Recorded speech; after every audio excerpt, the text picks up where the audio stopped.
How to make $1 million by only playing Mario Party. A phrase that sounds a bit absurd, but I promise you, it's not.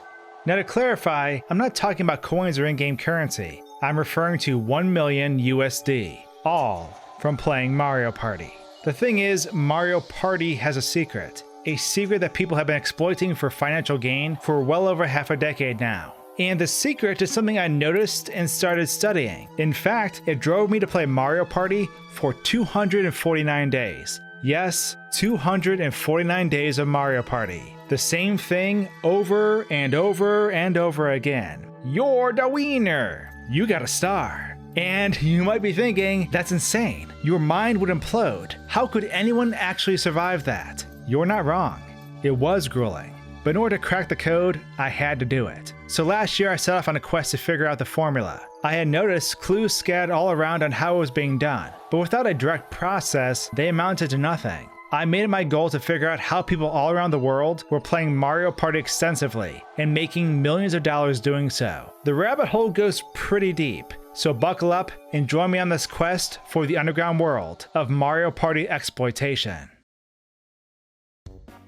September 20th, 2018. After having experimented in the gaming space for quite a while, I decided that I was going to start a non-commentary YouTube channel. I often dabble around on YouTube trying out a multitude of different ideas, and non-commentary content was something that was foreign. Honestly, YouTube uses so much about what you say and do in a video to rank it and spread it around, the concept of untouched gaming content seemed bizarre. But here we are. People were uploading gaming clips and montages of Nintendo titles and getting an insane amount of views. As a content creator, it immediately becomes discouraging. So I thought I'd experiment and see how all this worked. People always come to me for help about YouTube, hence why I wrote an entire book about YouTube. So it was pretty much a deep dive for me on the educational front. I started doing non-commentary animation compilations of fighters from Super Smash Bros. Melee. But then I noticed something super strange. Since I was researching non-commentary channels a lot, I started getting recommendations from Mario Party channels. And that's when I realized something crazy. Mario Party channels absolutely destroyed everything in performance. But why?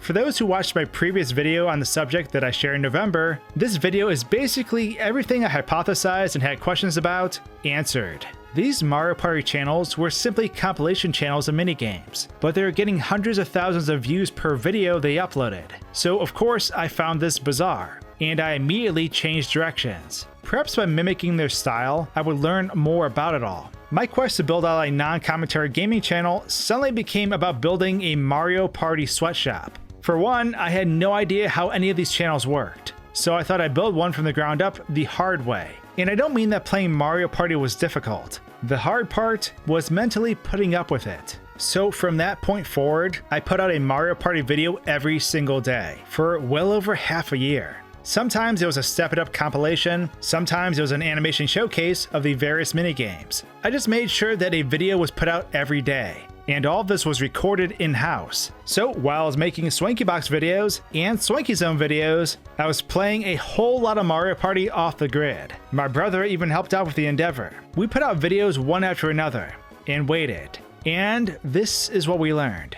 Growing a non-commentary channel is absurdly hard. There is nothing actually keeping someone watching your video, as there is no commentary. So choosing your non-commentary video over someone else's is a toss-up. And the only pull you have is a thumbnail. But since everything is ranked by total minutes watched on YouTube, you're screwed anyways. It's an insane waiting game, or you need an external push to get people to watch. But in the Mario Party space, there were hundreds, if not thousands of channels all after the same prize. They were all really small, oddly named channels, from Mario Party Gamers to Mario Gameplay, and a whole lot of other weird things. All these channels always had their subscribers hidden, and they were all obviously from countries where English is not spoken. That's a key element in all of this, by the way. So alongside uploading videos on my own channel, I began taking screenshots and documenting the progress of other channels. Small-scale channels like myself, mid-tier Mario Party hubs, and large-scale players. On the large-scale front, these channels would put out a video and get 300,000 views within the first day, yet they only had 180 to 200,000 subscribers.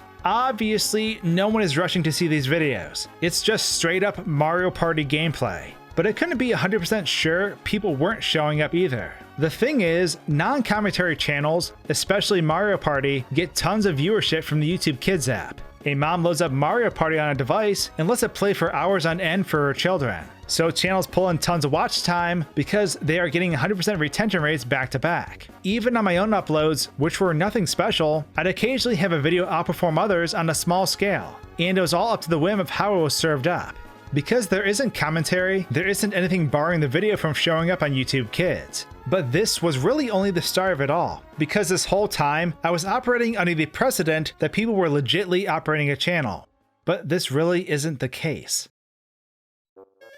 The truth is, all these Mario Party channels out there run on the same unspoken formula. You'll never notice they even exist either, because they are purely floating around in video recommendations and people don't actually seek them out. So what happened was, I discovered that some of my original ideas I put on this channel, which were retextures of Mario characters, were stolen by another channel. Except the thing is, their video had millions and millions of views and mine didn't. Logically thinking, I had no idea how this could occur. So I checked the channel out. And that's when I realized they had a brand new second channel too, that was only started 2 weeks ago.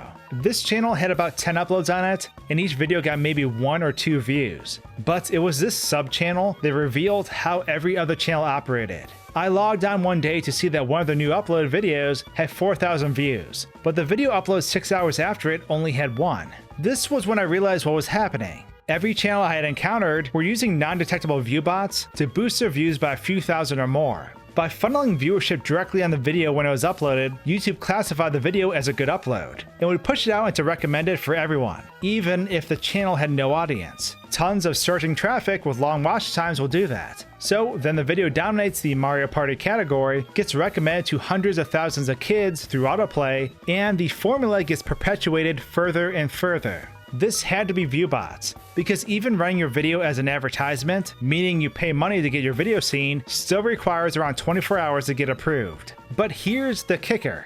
Some of these videos had like 10 plus ads running on them, as in the channel was in the YouTube partnership program and was able to monetize their videos. When people watched, they got paid. And some of these channels got 20 million views a month. That means in 1 month, they were earning at least $40,000 to $80,000 just from Mario Party compilations. Ad rates differ per channels based on audience demographics, but when you load up a video with tons of ads, you have more opportunities for those ads to show up. Kids don't know any better either, so they won't exit out of the video. That's just from one channel too. Since these are just random Mario Party compilations, they just recut the videos up or even use the same videos with a different thumbnail on other channels. They'd have 4 side channels all doing the same thing, constantly putting out the same gameplay montages. They then bought views through a proxy so they wouldn't get punished, and because they are located in countries other than the United States, their videos actually would get recommended more often than anyone covering Mario Party in the USA.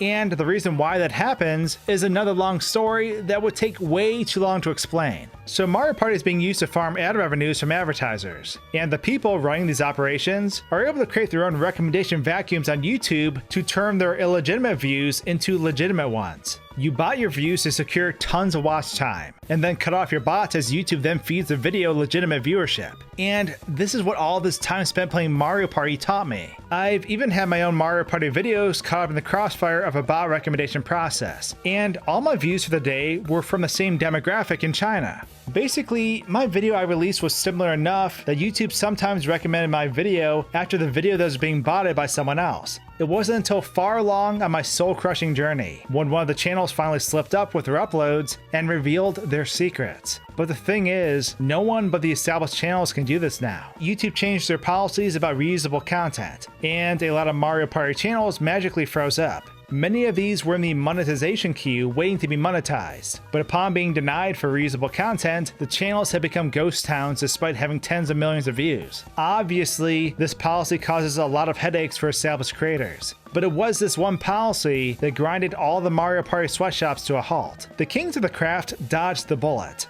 and are still printing millions of dollars, but anyone else trying to attempt this scheme dried up. Perhaps YouTube will wise up to the scheme later on and mass ban all the channels, but it won't be before all those involved are millionaires. So I learned a lot on my 249-day Mario Party journey. I learned about corruption, content exploitation, and how systems can be abused algorithmically to generate absurd amounts of money for people willing to break the rules. And with that, that's really all I have. thanks for tuning in for this Mario Crime Ring. If you found this insightful, why not look into some of my other gaming content? Anyways, thanks for watching guys and gals, and until my next video, cheers.